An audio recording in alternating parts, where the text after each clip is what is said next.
This is discrete question set number 1 from the AAMC section bank volume 2 for the biochem section. This is question number 1. The map of this plasmid name is consisting of 2686 base pairs, and this is shown below. If researchers wanted to express an exogenous protein using this plasmid, in which portion of the plasmid will the researchers most likely insert its gene encoding sequence? So basically, they're asking is what part of this plasmid would be a good site for to reproduce this protein if they were to insert this gene encoding sequence. So let's go through our answer choices, and I think it's the best way to go through this question. Sorry. So let's start with question. Let's start with answer choice A. 0 and 350. So already I can tell by looking at this is already kind of like not a good answer, because if you were to put this somewhere between 0 and 350, the issue will be that like it'll be intersecting with the lactase enzyme like gene. So I'm guessing this gene right here, it produces something functional, like for example like a lactase enzyme breakdown lactone from like for the bacteria cell. Um, if we were to put it here, it will kind of disrupt it, and not only that will disrupt it, it will also not create the protein possibly correct, and so it could mess it up somewhere. So far, not a good answer choice so far, but let's go through our other answer choices. Okay, if you look at B now, they're saying 396 to 454. So it's this little tiny area, and they're calling it a polylinker. And so now recall for your content that a polylinker is like a site where it's clustered with multiple cloning sites. Basically, it's like a area where there's a lot of restrictive like genes that can be kind of like cut out and pieced together. It's basically a site for cloning, basically. So this is a good example of like where we want to place our gene. And so this fits it perfectly, because that's the definition of a polylinker. And so we'll keep that B as our current answer right now and look at other choices. And so now let's look at C now. It's saying between 1000 and 1500. Now the issue with this, kind of the same reason, it'll kind of disrupt the function of this, because the function of this gene right here is origin, so it kind of replicates the plasmid for the bacteria. And so if we were to place that gene inside here, not only will like it disrupt the this gene function here of this, but it will also kind of like make um our exogenous protein like incorrectly, and so it's not going to answer as well. And now same with D, similar as choice C, it's gonna like this one right here encodes for ampicillin resistance, and so if you were to put the gene here, it will disrupt the ampicillin resistance proteins, and it also like disrupt the the genes for coding for the exogenous protein. So this is not a good spot either. So B is that makes the most sense because it's a polylinker. A polylinker is a site where genes with the restrictive enzymes can be placed down and spliced together there. And this is a great spot to put in, because everything else, it kind of interferes with the other genes, and so this makes the most sense. And so B is our correct answer. And that is question number 1. Question number 2. Researchers are studying protein X, which is specifically expressed by spermatocytes. Where are protein X expressing cells located in the testes? So they're saying that basically this spermatocytes, they express protein X. And so basically they're asking us where's the location of these spermatocytes. And so recall from your content, if you go here, um, spermatocytes are basically like, kind of the intermediate between making mature sperm cells and germ cells. And so they're like, this is our spermatocyte right here. And so at this point in time, this is where they produce the protein X gene, or the protein expressing the cell. And so it'll be somewhere like around here. And so this is our lumen right here, because that's where the final sperm, like the mature sperm come out. And then this is the base of the basement. This is called the basement membrane. It's kind of like where the germ cells were the first produced, and then they make their way down to the lumen, and they produce these mature sperm cells. Okay, and so they're saying basically our primary spermatocyte is between somewhere the basement membrane and the lumen. So let's go into our answer choices with that idea in mind. So if you look at answer choice A, the center of the lumen of the seminiferous tubules. So basically what they're saying is that it's basically the mature sperm that are expressing these. But the thing is though, this is at the end of the lumen, not like between the basement or lumen. We said that the spermatocyte is somewhere between the basement and the lumen. They're talking about more outside here, and so that is not the correct answer. And so A is not correct. And so let's look at B now. It's saying next to the basement membrane within the seminiferous tubules. So they're saying basically more to the right next to the basement membrane. So they're saying like right around here is when we're gonna have are things expressed, but that's where they're talking about spermatogonium, and so that's much later on with the spermatocyte, which expresses this protein. So it cannot be it because it's talking about the spermatogonium, not the spermatocytes, and so B cannot be our correct answer. And they're saying adjacent to the basement membrane, outside the seminiferous tubules. And so now again, going back to our diagram, they're saying outside of the seminiferous tubules. This whole membrane, this like I don't know what to call it, this skin colored membrane. It's kind of they're basically saying that this is where the protein expressing cells are located, basically outside this membrane. Basically, they're saying adjacent to the membrane, outside the seminiferous tubules, but this is taking place inside the tubules, not outside. And so this is not the correct answer. And then D is saying within the seminiferous tubules between the basement membrane and the center of the lumen. This lines up what we're saying, right? Because they're basically saying this is where the expressing protein's happening. It's between the basement and the lumen. And so this lines up really well because they're saying it's inside the tubules, not outside, as compared to the last answer. And so D is our correct answer. And then that is question number 2 for the discrete question set. Question number 3. Which mature cells always lack bar bodies? So there's kind of two ways to kind of solve this because most test takers, because this is something that they're throwing like a new term at you, the double AMC, and so a lot of people won't know what the meaning of this is. So I'm kind of like show you two ways how to do it. The first way is to kind of like if you already know the definition, solving it, and the second way is kind of deduce what's the correct answer if you don't know what the definition of a bar body is. And so I'm gonna go through the first method first and explain really what is a bar body, what the heck is it? And so to draw it out, our bar body is basically an inactivated chromosome. So if I were to draw a cell, our cell contains this nucleus, right? And then inside the nucleus, we had these chromosomes, right? Um, and then one of them being is gonna be inactivated. So I'm gonna put an arrow right here saying this one big plus or cross. That's kind of bad. Never mind. So I'm just gonna just point the arrow right here saying that this is inactivated. And so each of our cells in our body has this. They have a activated chromosome and an inactivated chromosome, aka a bar body. And so that's basically all to know where the bar body is. And so now let's go back to our answer choices. And so now it's saying now it's the question is asking like which ones lack these bar bodies. And so remember, in our body, we have only one type of cell in our body that doesn't have DNA, and that's a red blood cell. And now if you think about it, a red blood cell's job is to carry oxygen from point A to point B to like a different organ system. And to accommodate so much oxygen inside its cell body, it needs to make space. And so in this case, it doesn't need DNA because those red blood cells, they are formed in our bone marrow. And so that's where they replicate. They don't need to do like a mitosis in our body to like replicate in our bloodstream. So just remember that for the sake of the MCAT, it's going to be the red blood cells that don't have DNA, while other cells in our body do have DNA.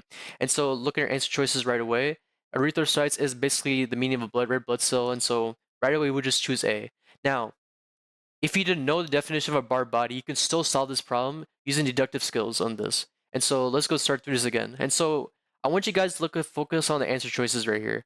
Notice that B, C, and D, what do these guys have in common? They all have DNA, right?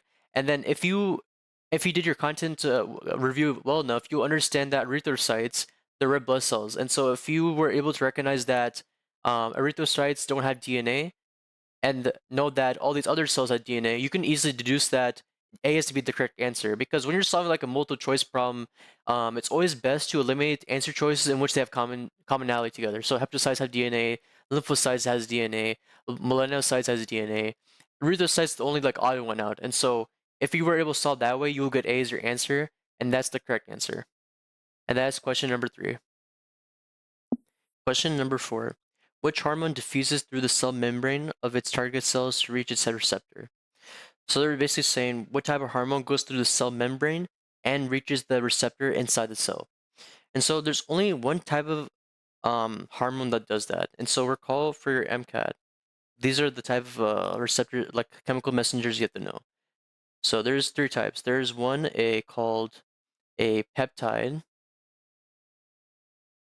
chemical messenger, and then there's another one called a catalamine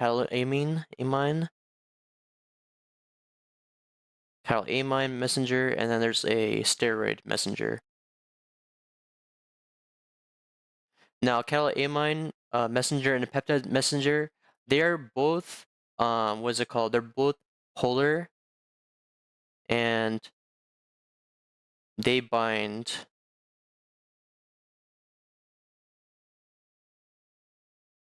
to receptors outside the cell. Now, this is outside the cell membrane, not inside. And then now we have our steroid, which is a steroid messenger. These guys, they are nonpolar, and they can diffuse through the membrane.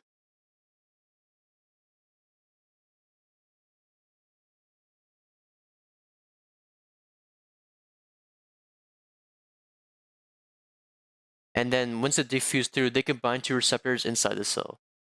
Bind to receptors inside cell.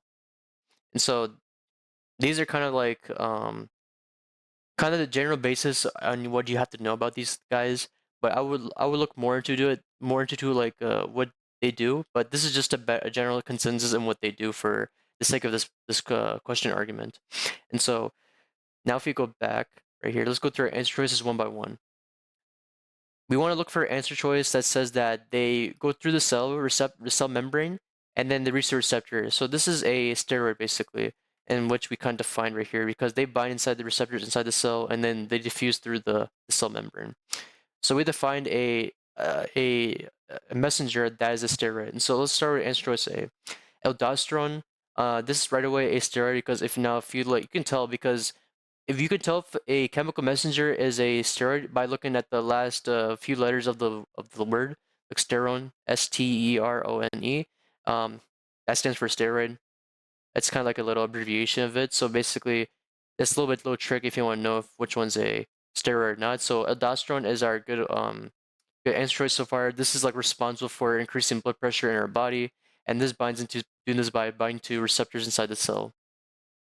Now let's look at our other answer choices and see why they're incorrect. And so epinephrine is a catecholamine as well. And now if you go back, catecholamines, they are polar and they bind to receptors. This is now what we're looking for. We want one that binds to the receptor after they pass through the cell membrane because these guys, they bind outside the cell membrane. So B is not the correct answer. And now if you look at glucagon, it's another, this is kind of familiar one to most people. It's kind of like its brother is like the insulin. So both insulin and glucagon, they are peptide hormones. And so what do peptide hormones do? Again, like catecholamines, they bind to the outside of the receptor, and they're both polar. And so they don't go through the cell because the membrane, it's hydrophobic, and while they're like they're polar, and so uh opposites don't dissolve together, and so as a result, glucagon can pass through because it is polar, and the membrane itself is hydrophobic, and so it won't let anything through. And now, finally, last but not least, the thyroid stimulating hormone. This is something like glucagon. It's a peptide hormone. This is derived from like our anterior pituitary gland inside our hypothalamus. And so this is like a peptide hormone. So again, it only binds to outside the cell receptor, and it cannot go through because it is polar and the membrane is hydrophobic. And so D is our correct answer, and this just leaves A as our correct answer. And that is question number 4. Question number 5. This is the last question of the discrete set. What do pepsin and trypsin have in common? So now recall this from your content review before we even start looking at answer choices. Recall that these have to do something with your digestive tract. And so recall that pepsin is like used to break down, both these guys are actually used to break down proteins or like, and convert them to like amino acids. And so let's go through our answer choices with this knowledge in mind. So let's look at answer choice A. They are active at the same pH. Now, remember that pepsin, they are produced by chief cells, and chief cells, they exist in the stomach. And then I think a good way to remember this is like if you think about it this way right here. Think about the chief, like this dude's the chief right here, and he's drinking like Pepsi, and so you could think Pepsi as pepsinogen, and then that's kind of a good way to remember that. And so, um, but since and now look at trypsin now. Trypsin, it's produced by pancreatic cells, and then this kind of exists inside the small intestine. And so these guys, they are in very different places. This like pepsin is in a very acidic environment. Trypsin, and you expect to see like a pretty like a more basic environment in the small intestine. And so these guys kind of like are active only in different pHs. And now if you look at answer choice A, they're saying they're active at the same pH. This is incorrect, and like we just said, that trypsin exists in the small intestine, which is more basic than where pepsin is, which is in the stomach, and so they are they will only activate at their respective pHs inside their different you know different organ systems, like either like the stomach or like the small intestine, and so A cannot be the correct answer. B, they are secreted as zymogens. This is correct what we're looking for. To create like, the conserve energy for the body, we want to keep these things inactive until we actually need them. And so let's say we eat food, right? As a result from eating that food, this kind of alerts, our um, acid secreting cells to release acid. And so when acid gets released in our stomach, this alters the pH. And so when the pH is altered, then only then our proteases get activated. And so for pepsin, for pepsin, it becomes from pepsinogen to pepsin. So it becomes an active protease breaking down peptides. And this is the same thing for trypsin, because when food comes down to the small intestine to get absorbed into our body, the basic pH activates trypsinogen to become trypsin, and so it starts breaking down proteins into amino acids. And so we can say yes, these guys are both zymogens. And so B is a good answer so far. C, they're produced from the same cells. That is incorrect. And so if you kind of think about it logically, pepsin and trypsin exist in two different places. One is the stomach and one is the small intestine. Pepsin is produced by chief cells, which is in the stomach, and then trypsin is produced by pancreatic cells inside the small intestine. And so obviously if they're two different places, they're going to have two different cells. And so C is not the correct answer because they're not produced by the same cells. And D, they're only able to hydrolyze polysaccharides. And polysaccharides are like carbohydrates. These guys break down proteins into amino acids. And so D is not the correct answer. This just leaves B as our final answer, and then that is question number 5.